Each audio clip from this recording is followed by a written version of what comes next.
Než pozvala znělka hokejisty a diváky ke slavnostnímu zahájení mistrovství světa a Evropy v ledním hokeji, musela se Praha, jak se patří, připravit. Hlavní město Československé socialistické republiky se chystalo na velkou sportovní událost. Hokejová elita Sovětského svazu, Švédska, Kanady, Německé demokratické republiky, Německé spolkové republiky, Spojených států a Československa nastoupila na startovní čáru. A protože jsme se nakonec dočkali skvělého závěru, stojí za to zopakovat si tu slávu.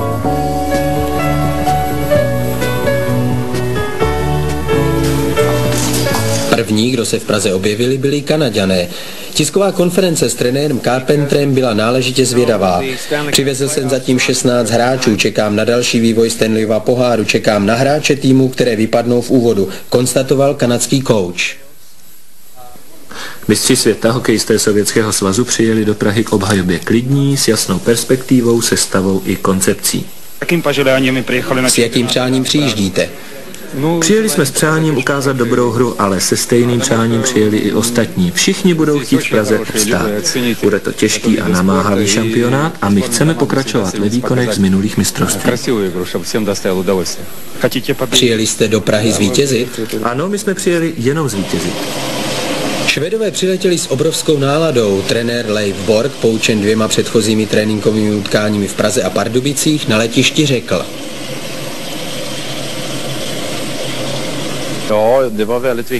Naše poslední 2 utkání měla pro nás mimořádný význam. Jednak jsme poznali prostředí, jednak jsme hráli proti týmu, který je velmi dobrý. To má vždycky velký význam. Dále se dá říci, že i možnost tréninku tady měla svou cenu. Jedna prohra a stejná výhra, to nebylo důležité. O našich vyhlídkách na mistrovství světa nechci hovořit přesně. Důležité bude, jak dopadne první kolo. Jsem velmi mladý a proto všechno přijímám s nadšením až neskrývaným. Mám obrovskou radost, že mohu hrát na mistrovství světa a k tomu ještě být kapitánem mužstva. Naše vyhlídky jsou skromné, Sovětský svaz bude velmi těžko překonatelným soupeřem. Žádné mužstvo však nelze podceňovat. Finové jezdí už strašně dlouho na mistrovství světa s jediným cílem – uhrát medaili. Už dlouho marně.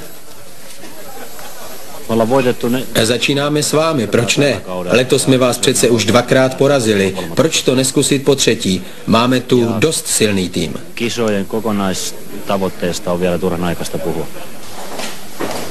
Nováček pražského mistrovství světa, mužstvo Spojených států, si nejdřív přivezlo spousty bagáže a také ono potvrdilo zámořskou módu. Přijelo jich 15, na ostatní čekali v Praze u telefonu. Však také středoškolský učitel David Peterson nijak nepřekypoval radostí. Máme tu mladý tým, hráče bojovné, ctižádostivé, ale málo zkušené. Také já budu muset moc pracovat, než dám dohromady kvalitní mužstvo. Čekáme na další hráče jako hráči pokru na pravou kartu, dodal trenér. Další účastník A skupiny mistrovství světa, celek Německé demokratické republiky, přicestoval do Prahy autokarem.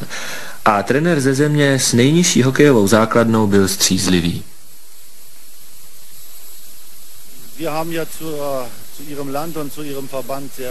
Naším cílem je 7. místo, to znamená zachránit se. Víc asi uhrát nemůžeme. Jde nám o to udržet se, ale i to bude opravdu velmi těžký úkol.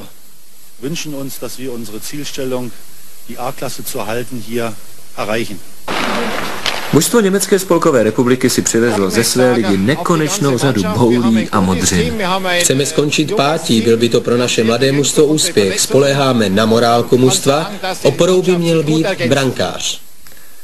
A naši těsně před zahájením bojů na ledě vypadali ohromně soustředěně. Trenéři už dávno hovořili o tom, že jen vítězství je v Praze zajímavé. Naše procházka odvrácenou tváří hokejových arén využila chvilky, kdy zámky uzavírající šatny na 1000 západů se přece jen otevřely. Tak každého kapitána to láká, nie len mňa, ale aj celé mužstvo. Tá atmosféra, čo tu bola, síce ja som ju nezažil, ale bola perfektná, chceli by sme to sa všetci zažiť. Neviem, či sa nám to podarí, lebo šport je šport. Vy jako kapitán, co vzkážete svým divákům?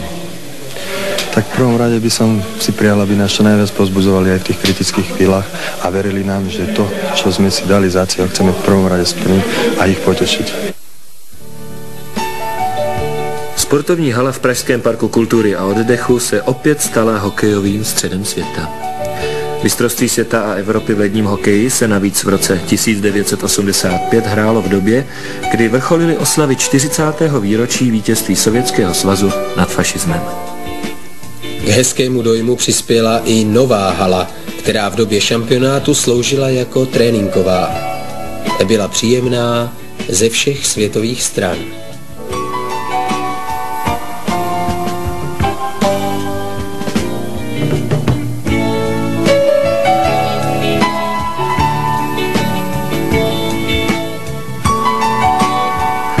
K vrcholným světovým sportovním událostem patří samozřejmě i bezchybný servis v zákulisí. Proto stejně ostře jako na ledě se pracovalo i mimo. A protože profesionální přístup byl v tomhle případě stejně jedinečný, mistrovství světa mohl začít. Premiéra 50. mistrovství světa a 62. mistrovství Evropy patřila olympijským vítězům a mistrům světa hokejistům Sovětského svazu. V červeném nastoupili proti Spojeným státům. 11 000 diváků v hledišti vidělo hned na úvod rekordní výhru. Americký koktejl složený ze studentů i z protřelých profesionálů neměl ještě to správné složení, nebyl dobře zamíchaný a na soustředěný Tichonovův celek nenašel žádný recept. Američané dobře bruslili, ale jako celek působili na ledě chaotickým dojmem. Bylo vidět, že si v utkání vlastně ještě jen vyměňují navštívenky. Do sítě Johna van Bisbrouka padal jeden gól za druhým, neudržitelný Makarov dal 4. Přesto se americký brankář nechal vystřídat a v průběhu dalších bojů se stal jednou z výrazných postav mužů s lapačkou. Premiérových 11:1 tedy potvrdilo předpoklady. Sovětský svaz vyučoval a Američané naopak nijak svého soupeře nezlobili. Jenže, jak se později ukázalo, všechny předpoklady jsou jen papírovým argumentem. Tohle utkání nepatřilo k žádným vrcholům. Kanada v tmavém vyhrála snadno 9:1, ale my jsme s naší vzpomínkou právě teď ve správný okamžik na správném místě. Utkání Kanada, Německá demokratická republika se totiž hrálo jako jedno z 5 v hale Slávie IPS, která se při příležitosti hokejového svátku hodila doslova do gala. Řada vylepšení jí velmi pomohla. V trochu komorním prostředí se hokejisté cítili velmi dobře. Hráči z kolébky hokeje se představili jednak jako tradiční představitelé své školy s tvrdostí, buldočí houževnatostí a přímočarým tahem na branku, ale bylo vidět, že trenér přivezl do Prahy přátele kombinačního hokeje. Zejména vysoký centr Lemieux hned v úvodu poutal pozornost, a to nejen pro své číslo 66.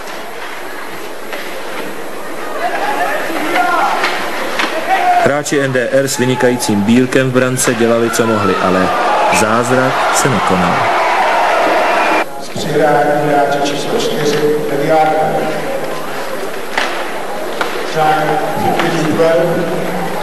Vítězství Kanady bylo jasné a zasloužené.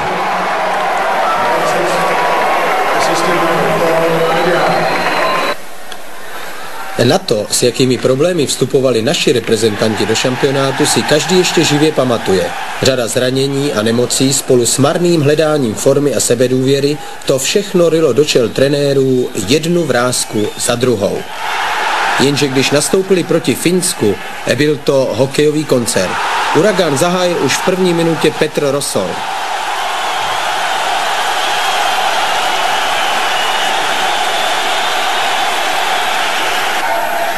Sebevědomí Finové nevěděli, kam dřív skočit. A naši jim jejich orientaci nijak neusnadňovali. Bušili pilně, vytrvale a hlavně chytře. Alpo Suhonen určitě brzy litoval svého nepříliš skromného výroku na naši adresu, v němž nás pasoval na příjemného soupeře na rozehrání.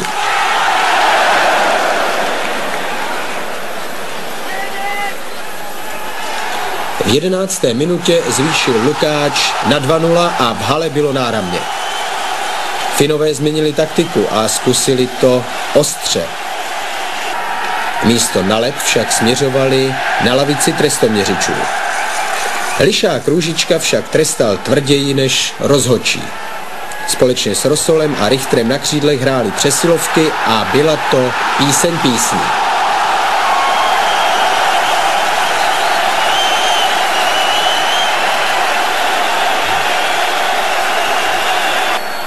Zkrátka jasně červené dresy ovládly plochu a 14 000 diváků v hledišti nadšeně aplaudovalo. Vzadu bezchybný Králík, před ním pozorná obrana a vpředu rychlá tykadla útočníků. Fantazie, naše naděje se v ten den vznášely vysoko, vysoko nad Prahou. Finové odmítli roli obětního beránka, ale na naše tentokrát nestačili vůbec ničem. Byl to krásný zápas a jediný, kdo si k němu vzal falešné noty, byl americký rozhodčí Fawcett. Ten ovšem i později dokazoval, že k vystoupení na světové scéně mu chybí minimálně hokejový sluch. Pátý a poslední gól dal Růžička. 5-0 bylo nadějné.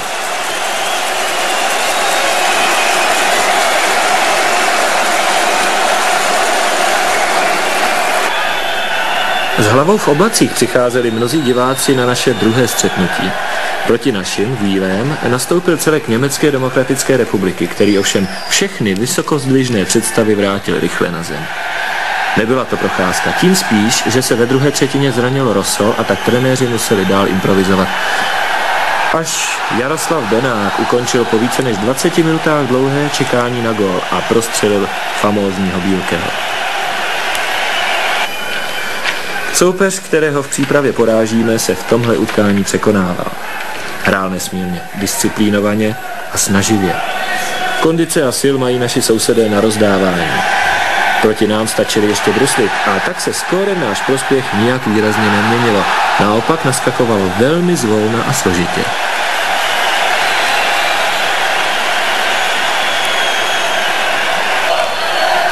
Náš výkon byl poznamenán nucenými změnami v sestavě. Chyběla kombinace, každý chtěl tohle trápení rozhodnout sám, svou silou. Byl to zápas milionů osobních soubojů, nepřesné koncovky, i když tenhle hrdinův gól byl hezký. Prim hrál stále Růžičkův útok, i když místo Rosola hrál Hrdina. Trápili se další dva útoky Paškův i Jihlavský vedený Kamešem. Vysloveně z role se ocitl útok Rusnáka. A tak se jen občas někdo blízko individuálně zdařilou akcí, v tomto případě to byl Válek.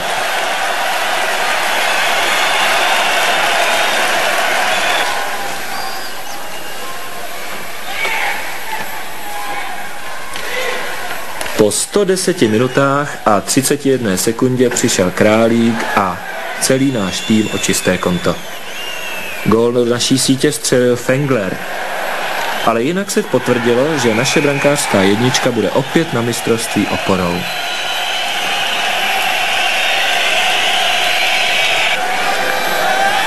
Nakonec jsme utkání vyhráli 6-1.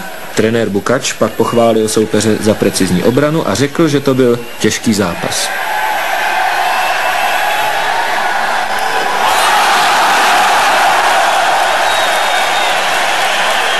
A to v té době ještě nevěděl, že se mu rozpadl další úderný blok. Rosolovo zranění bylo mnohem složitější, než vypadalo a útok Richter, Růžička, Rosol už dál prostě nebyl.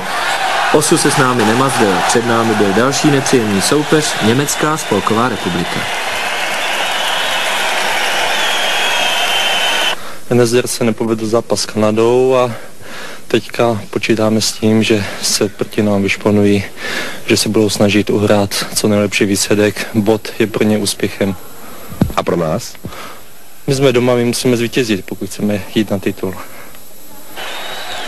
Hrálo se půl minuty a kapitán Rusnák najel do gólové šance. 1-0.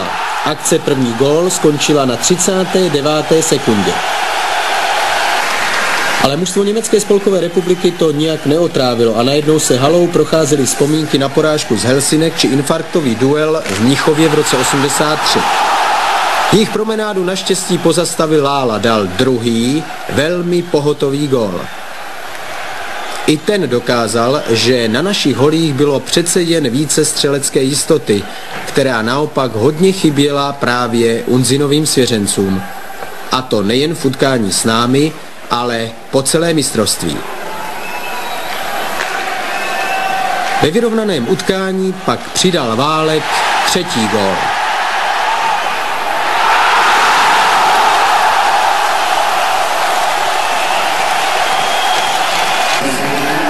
Ale dočkal se i soupeř. Střelou od modré korigoval Hýmer.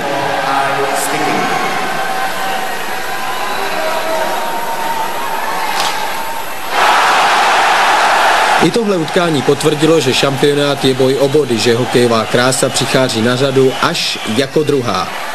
Mužstva, která podle předpokladů měla lehce prohrávat, byla především v začátku turnaje nepříjemná, dotíravá, v té době dobrá kondičně, takticky disciplinovaná. Zkrátka byla s nimi dřina. I v tomhle utkání jsme si ovšem už nedali vítězství vzít. Ve třetí třetině padaly góly výhradně za záda výborného Friesena, ale přesto výkon našeho výběru už podruhé vzbuzoval rozpaky. I tentokrát chyběl kompaktnější projev, údernost útoku byla nevyrovnaná. Všichni naši se nechávali strhávat do osobních soubojů a tam je ztráta sil největší. Tam nebezpečí úrazů hrozí ze všeho nejvíc. Pátý hrdinův gól opakujeme a předkládáme jako dokonalé alibi rozhodčího. Soupeř totiž o jeho regulérnosti pochyboval, ale televizní technika potvrzuje, že neprávem.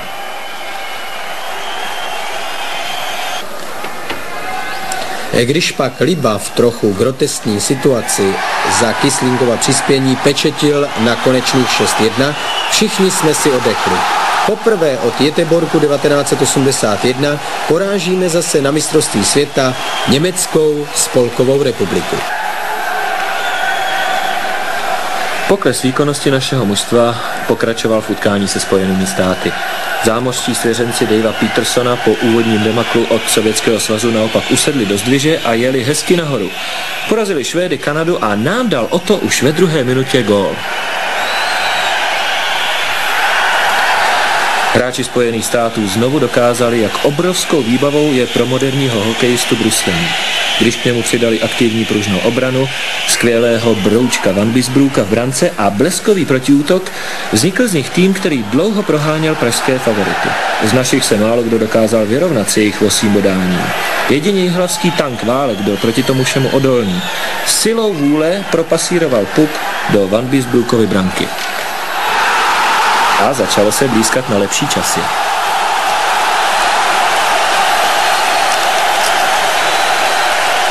Jenže rychlonohý soupeř vydržel.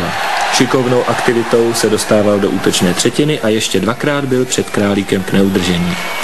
Naši najednou neměli čím odpovědět. Střelba z dálky pomohla jen Van Bisbroukovi k laciné popularitě. Spolehlivě ho rozchytala. Vlastně jsme hráli my zámořský hokej. V šatně zůstala fantazie. Na střelování kotoučů do třetiny jí nemohlo nahradit. Po vítězných rozpacích přišla první porážka. A zlatý sen byl najednou kosmicky daleko.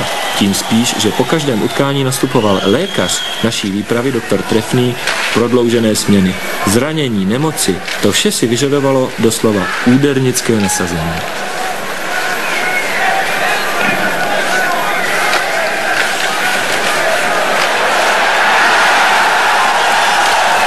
Naše mužstvo vlastně hrálo na mistrovství po každé v jiném složení a nejvíc stále chyběl zraněný Petr Rosol. Jde o těžce pohmožděný kolenní kloup s natažením vnitřního postranního vazu kolena a musel jsem mu tady nechat ležet v hotelu. Vypadá to tak, že několik dní si bude muset odpočinout, musíme zahájit příslušnou léčbu a pak uvidíme. Rozhodně nenastoupí v prvním a v druhém zápase, který nás teďko čeká. S trochou černého humoru se dalo říci, že skutečně perfektní rehabilitační linku jsme si v Praze postavili především sami pro sebe. Rehabilitace duše však probíhala jinak. Tak po prohrách se vždycky špatně hovoří. Samozřejmě jsme strojci svého štěstí. Včerejší utkání se nám nevydařilo, ale máme ještě před sebou 3 těžká utkání se Švédskem, Kanadou a Sovětským svazem, takže 3 utkání na to, abychom si vytvořili výchozí pozici pro finálovou skupinu. Samozřejmě mužstvo se poučilo z porážky a proti dalšímu soupeři, to jest proti Kanadě, nastoupíme s maximální vehemenci a s maximálním nasazením získat potřebné 2 body pro postup do finálové skupiny. Nicméně zprávy z tábora hovoří o řadě zraněných hráčů. Hovořili jsme o tom i v kolektivu našich hráčů, no to je asi tak, že po prohraném utkání to bolí dvojnásob. Když jsme na olympiádě hráli se Spojenými státy, kteří na nás hráli velmi, dalo by se říct, prostě agresivně, tak jsme měli také tolik zranění, ale za 2 dny byli všichni fit, protože nás doléčilo pocit vítězství. Je pravdou, že u některých hráčů se jedná o těžší zranění, která si vyžádají minimálně 1-2 dny klidu, ale doufám, že minimálně do utkání se Švédskem budou všichni v pořádku, kromě Rosola. Po prohře bolí všechno dvakrát, to je pravda. Po neúspěchu musí jako lék přijít úspěch. Jenomže Kanaďan Anderson žádný balzám na naše rány nepřiložil, dal nám zcela bez sentimentu gól a zahájil tak utkání Československo-Kanada. Našim chyběl další muž, v hledišti zůstal s pěknou modřinou na stehně Lukáč. Zbylá pravá křídla Lála a Hrdina si alespoň zahrála, střídala se ve 3 útocích, vyrovnání však zařídil Růžička. Tým Kanada 85 dokázal, že dobrý hokej lze hrát i bez hvězd typu Greckého.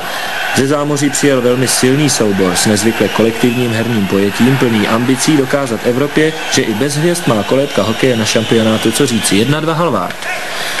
Nepříjemný soupeř, psychická ozvěna minulé prohry. Ne, naši nebyli v jednoduché situaci. Byla to pravá zkouška odolnosti a bojovnosti. Jedním z těch, kteří obstáli, byl elegantní Jihočech Lála. Znovu vyrovnáno 2-2.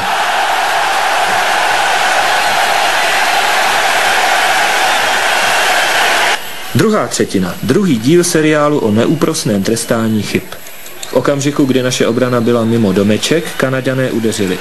2-3 Malera.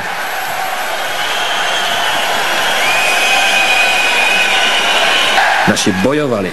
Věděli, že teď už jde o všechno. Nezlomili je ani poměrně laciné góly. Po třetí vyrovnával Hořava.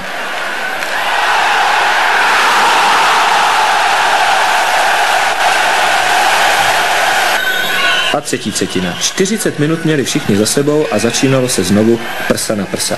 Nádherný, dramatický boj opět lépe prodloužili Kanaďané. Tenty 3-4.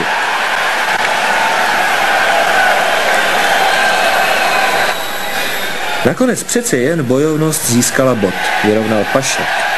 V závěru nešťastník Fosset už nic nezměnil. Jeho rozhodování dovedlo ke konečnému výsledku remízu. Po ní naši věděli, že všechno rozhodne až utkání se Švédy. O něm, ale i o Kanadě se hovořilo velmi nahlas.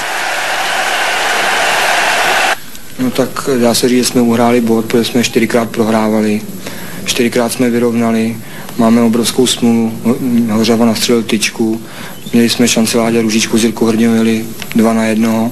Já jsem ze strany najížděl sám na bránu, góla jsme nedali a je to opravdu škoda, protože myslím si, že mužstvo psychicky by se tím zvedlo a do dalších bojů by šlo daleko bez respektu. Já si myslím, že je škoda, že to je i na úkor našeho mužstva, že v té finálové skupině už nejsme na 100%, ale věřím, že všechno dobře dopadne a my budeme hrát o titul mistra světa. Tedy zítra se Švédy zvítězíme. No samozřejmě, jestli jsem řekl, že postoupíme do finálové skupiny, tak to předpokládá vítězství ze Švédy a já v ně plně věřím. Ivan Hlinka je odborník. Naši zahájili se Švédy od podlahy. Darius Rusnák dal už ve 13. sekundě gól.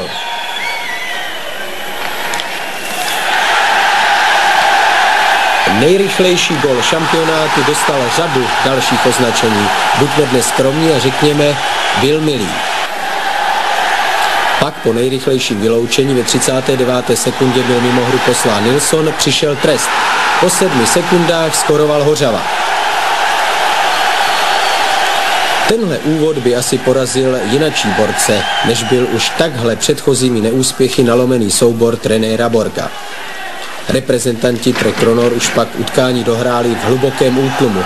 Našim naopak narostla křídla a najednou to byl herní projev, na který jsme tak dlouho čekali. 3-0 Lála. Vždycky, když si soupeř začal myslet, že by mohl něco říct nahlas, byl umlčen další brankou. Tu čtvrtou dal Růžička. I přes velký pražský neúspěch zůstali Švédové, finalisté kanadského poháru, velkými hokejisty. V jejich středu bylo několik výrazných osobností. Ulf Nilsson, Per Erik Eklund. A zrovna ten jeho gól byl exportní. Gól to byl dobrý, ale na tom, kdo má v utkání hlavní slovo, nic nezměnil. Naši věděli, že vysoké vítězství jistí postup do finále a tak stříleli dál. 5. branku dal Richter.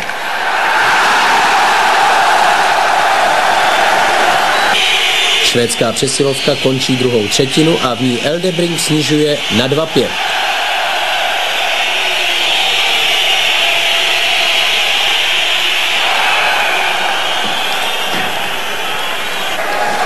Poslední třetina pak nasadila na ty dvě předchozí správnou nálepku. Do našich řad se vrátila pohoda, kombinační vynalézavost, rychlost a přesnost. Zlepšila se muška, formu konečně nalezl Rusnákův útok. Solidně hráli řady Paška a Kameše, dobře chytal Králík. Byla pohoda, kterou produktivitou hry nejvíc živil útok hrdina Růžička Richter.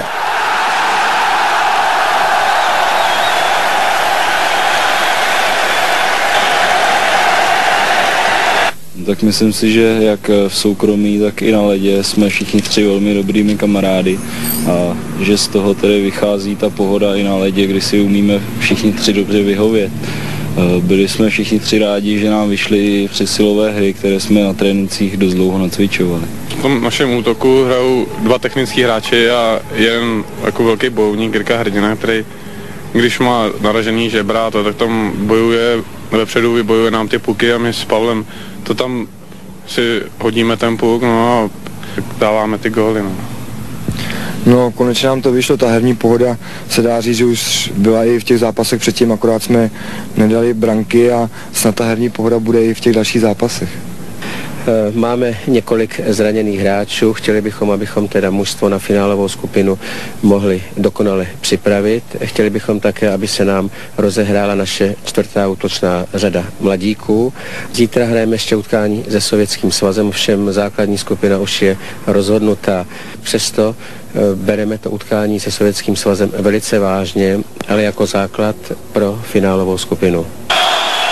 Hokej je ohromný hlavolam. Před Švédskem jsme bojovali o udržení ve finálové čtyřce, v utkání se Sovětským svazem to byla najednou šance hrát o evropský trůn.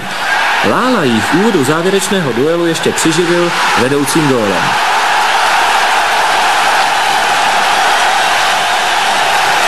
Jenže sborná prošla základní skupinou suverénně. Tak jistě a s takovou herní i psychickou převahou, že to s ní ani příliš neotřáslo. Trvalo to skoro 20 minut, pak přišla přesilovka a tu sovětští hokejisté umějí jedinečně. Makarov vyrovnán. V naší brance nastoupil prvně a naposledy na světovém šampionátu Jaromír Šindel. V žádném případě nepropadl, ale dalším gólům zabránit nemohl.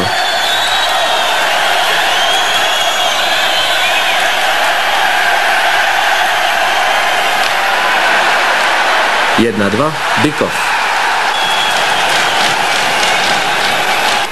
A pak už hrál Sovětský svaz, který v první třetině vypadal přece jen trochu zakřiknutě zase svou hru. S obrovskou rychlostí bruslení, myšlení, se stálým tlakem po celé ploše, s kombinační přesností a přímočarostí, s dobrou střelbou. Skvělou součinností udivoval první útok Makarov, Larionov, Krutov. Za ním světová obrana Kasatonov, Fetisov. Tahle pětice předváděla skvělý gejzír signálů i moudrou improvizaci. Skoro stejně však hráli i ostatní. Představitelům sovětské hokejové školy v základní skupině zkrátka neodolal žádný soupeř. Českoslovenští reprezentanti nakonec tohle utkání prohráli 1:5, což znamenalo, že Sovětský svaz získal prvenství ve skupině, plný bodový zisk a titul mistra Evropy. Druhé místo v 62. evropském mistrovství pak získali naši, třetí byli Finové. Do závěrečných bojů o světové zlato však za Evropu nastoupili sovětští a českoslovenští hokejisté.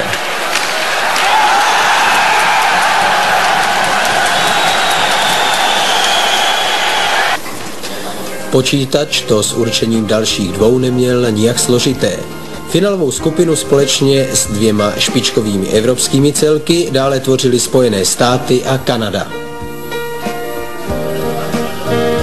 Opuštěná kabina vypadala klidně. V jejím okolí se však vedly úvahy o tom, jak to všechno dopadne. Úvahy odborníků byly obzvlášť zajímavé. Ptáte se, jak to dopadne? Nevím. Ve finále jsou 4 vyrovnané celky. Kdo vyhraje, nevím. Přijďte se zeptat 3. května. To mistrovství končí. Budeme vědět všechno. Já mohu říct, to vám 3. maje tož. Otázku, kdo ve finále uspěje, vám ani já dnes nezodpovím. My jsme svůj úkol splnili. Všechno, co přijde teď, je už nad plán. Uděláme všechno proto, aby to bylo dobré. Situace v základní skupině představila velmi silný tým Sovětského svazu, dobře hráli i domácí hokejisté. Zdá se mi současný turnaj velmi kvalitní, viděli jsme řadu dobrých utkání a to je příslib kvalitního vyvrcholení celého mistrovství. Také my se pokusíme hrát ještě lépe než v základní skupině a určitě získat medaili.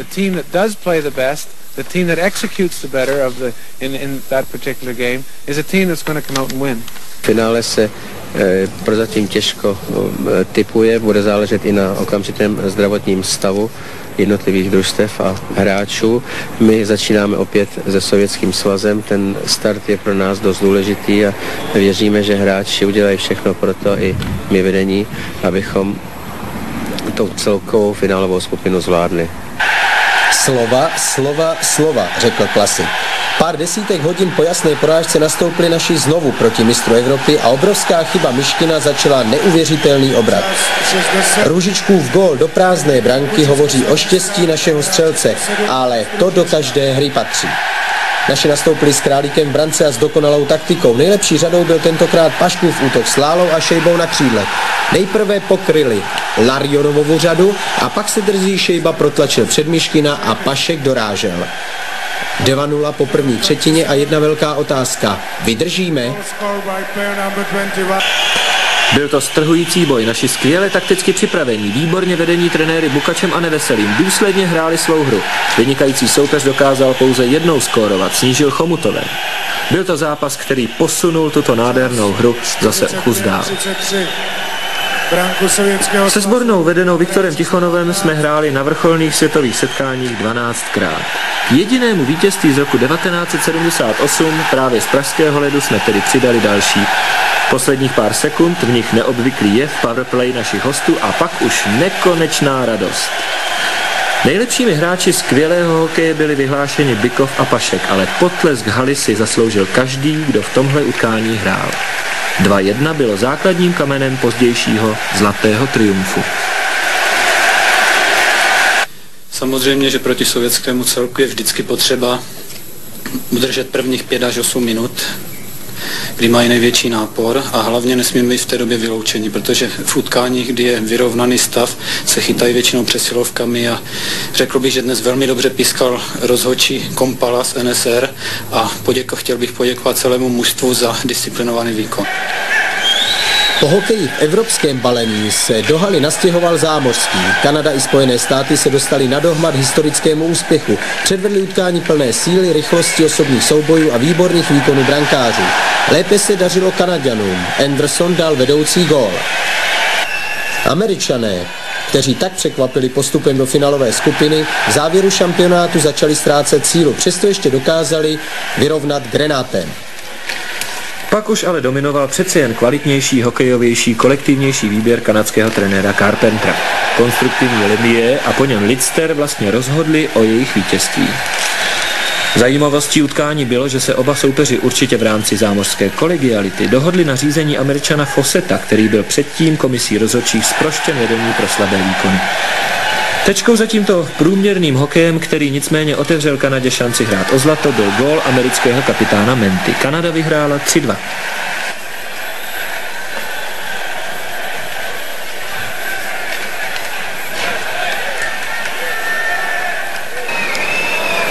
Celých prvních 20 minut to v utkání našich a amerických hokejistů vypadalo nulově. Žádné góly, žádná hra. Naši byli poučeni porážkou v základní skupině, Američané na opakování už neměli. Po bezgólové první třetině to v druhé už bylo lepší a v té poslední, sestřih gólů z téhle části si rádi zopakujeme, už na ledě hrálo jen jedno mužstvo. 20 soupeře rychle přešla mezi diváky. Trenér Peterson sportovně přiznal, že postup jeho boys do finálové skupiny byl Mount Everestem jejich možností. A že překvapení první části bylo jen překvapením.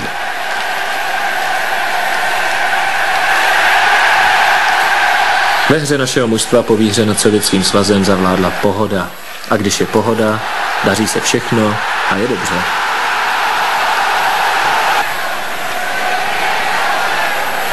Zlatý cíl byl na dosah. Všichni v něj věřili a šli za ním. Na ledě i na střídačce, ale také v hledišti.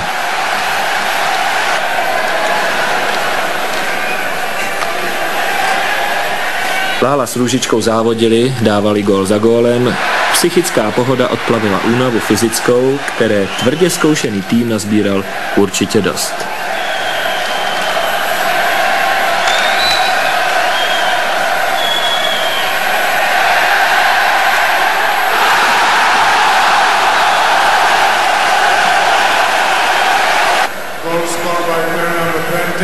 Vysoké vítězství 11-2 znamenalo 2 body.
Závěrečná šarvátka, kterou se snažil soupeř potrestat vítěze, ani moc nebolela. Československým hokejistům zbývalo posledních 60 minut utkání s Kanadou.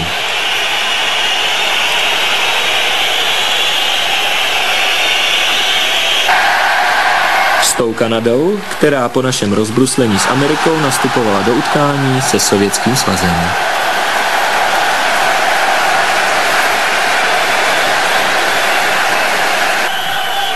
A nastoupila tak, že vyprodané hlediště skoro ani nestačilo překvapeně vydechnout. Sovětští hokejisté poznamenění nečekaným neúspěchem s námi museli velmi brzo prožít další nepříjemný úder. Lemie, v Praze známý pod adresou 66 na tričku, přivedl Javorové listy do vedení. Hráči sborné se podruhé v krátké době dostali do situace, kterou neznají, prohrávali. Tenhle pocit zasel do dobře sestaveného, skvěle herně připraveného kolektivu semeno nejistoty. A když zvýšil Smil na 2-0, už bylo se sovětskými hokejisty zle.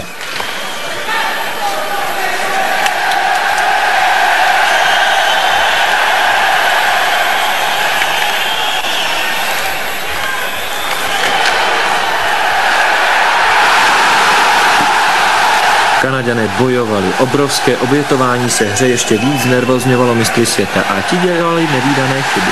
Chybovali i ti nejzkušenější a soupeř mohl pohodlně trestat Lemie 3-0. A to už byl šok. Až v samém závěru Krutov po obléhání branky Kanady přece jen snížil, ale na výhru už to stačit nemohlo. Sovětský svaz Kanada 1-3 a hned o zlato hrají naši s mužstvem Javorového listu.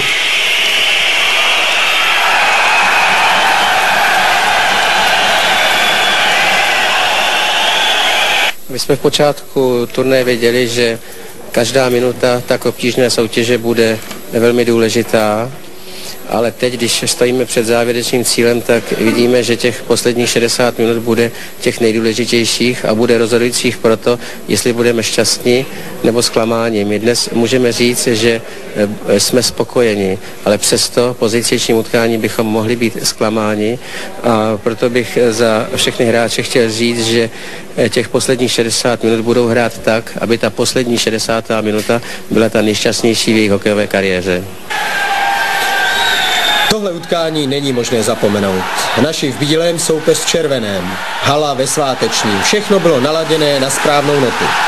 Nikdo nepochyboval, že se stává přímým svědkem velké slávy československého hokeje. A Jiří Šejba všechny utvrdil. 1-0.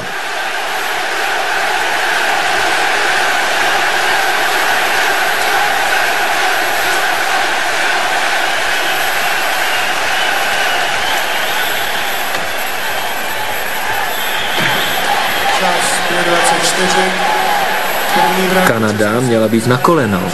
Říkalo se, že je unavená po těžkém utkání se Sovětským svazem a my naopak odpočatí po tréninku s Američany. Všechno však bylo jinak, což ostatně je ve velkém sportu obvyklé.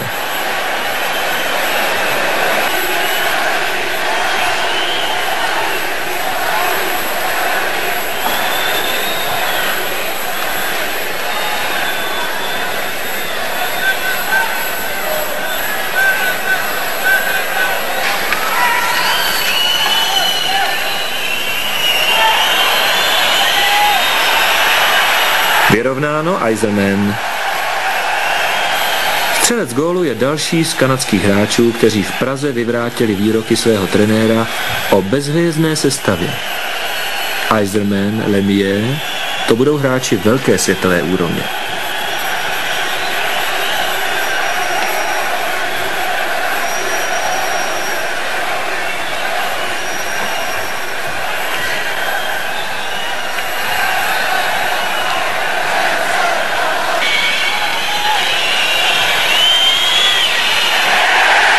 Stejně jako hodně slibuje i náš Jiří Šejba. 2-1.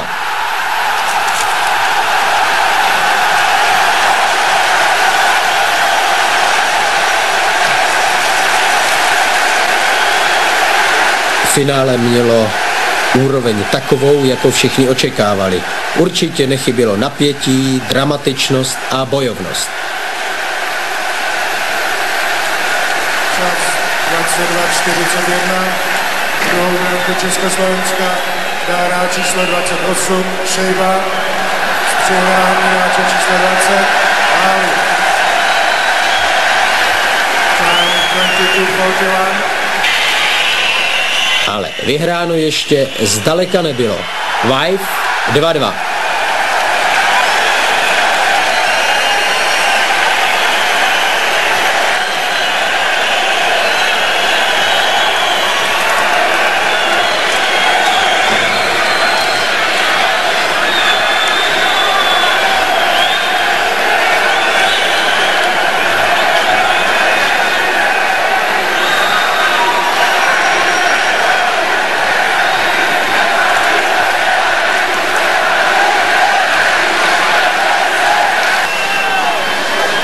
V tomhle okamžiku nám nebylo dobře. Bojovní a odhodlaní soupeři šli tvrdě za výhrou, za nerozhodného stavu měli výhodu přesilové hry a právě v tomhle momentu vstoupila do hry historie s velkým H prvně.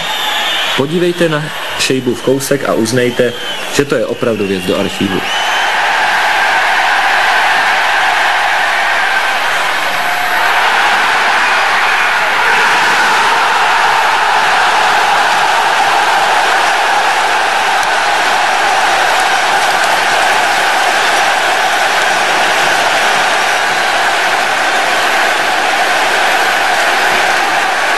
A je to 3-2. Čas 33:0. Třetí branku Československa hráč číslo 28, Šejba. Darek, Šejba a na sestup.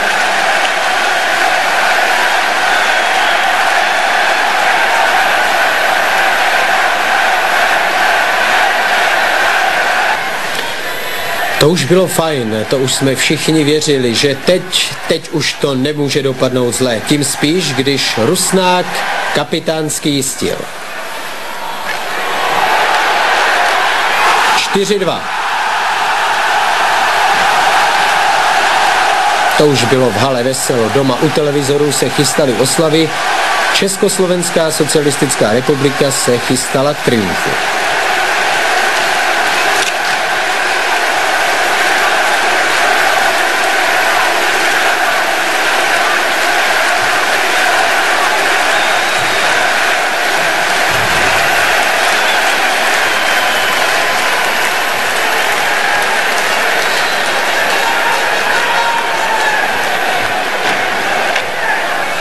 Jenže znovu odklad.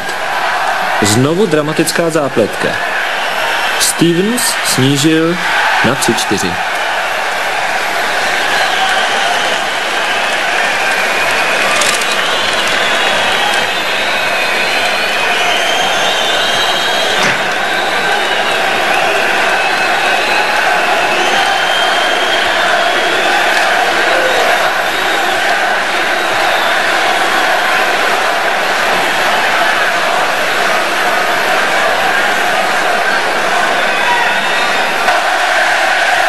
Prázdná branka upozorňuje na příchod historie číslo 2. Kanadská powerplay končí lálovým kouskem plným zkušenosti, umění, ale také prosté radosti ze hry.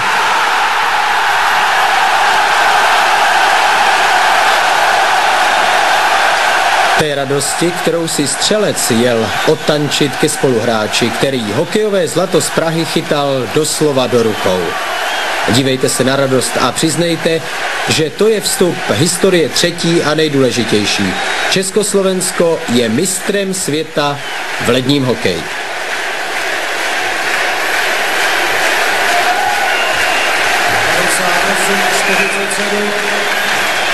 Pátou branku Československa dá hráč číslo 20 Kláva.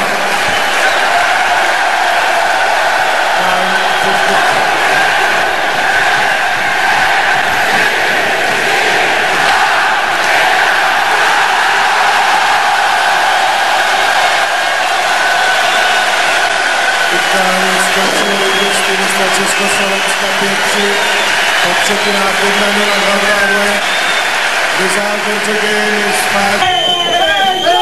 Nadšení, opravdové nadšení vypuklo také v šatně. Kde je ona klidná až zaražená idyla, to zvláštní fluidum soukromí hokejové šatny? Teď, právě teď se ztrácí a stává se prostředím nabitým radostí a štěstím. Tak se dívejte.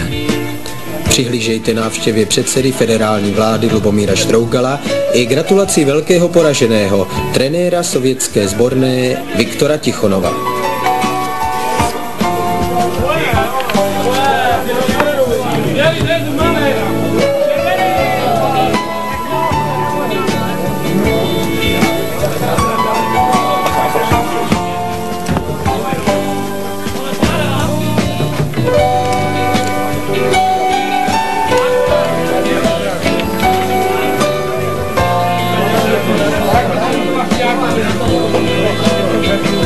Tak sa nám to splnilo, to, čo sme si predsa vzali po švédskom pohári. Bola to dlhá cesta, ale prekrásna. Mali sme zo začiatku neúspechy, kanadský pohár, izvestie a prípravné zápasy, ale to, čo sme chceli, to sme splnili a sme nesmierne šťastní a verím, že budeme takto ďalej pokračovať. No, je to krásný pocit. Jsme hrozně rádi, že už je to za náma, protože hrozně pracovali nervy. A myslím si, že se to lidem muselo líbit a děkujem, že nám tak pomohli. Je jasné, že za chvíli byla kabina hráčů malá. Radost pronikla ven na led té překrásné haly, která se už podruhé v krátkých 13 letech stala svědkem skvělého triumfu československého hokeje. Po roce 1972 se v květnu roku 1985 dočkala znovu oslav titulu mistrů světa československých hokejistů. Na druhém místě skončila Kanada. Třetí místo patřilo hokejistům Sovětského svazu. Hokejové zlato přispělo velkou radostí k vrcholícím oslavám 40. výročí osvobození Československa. Hokejové zlato z Prahy totiž v roce 1985 patřilo domácím sportovcům, hokejistům Československé socialistické republiky.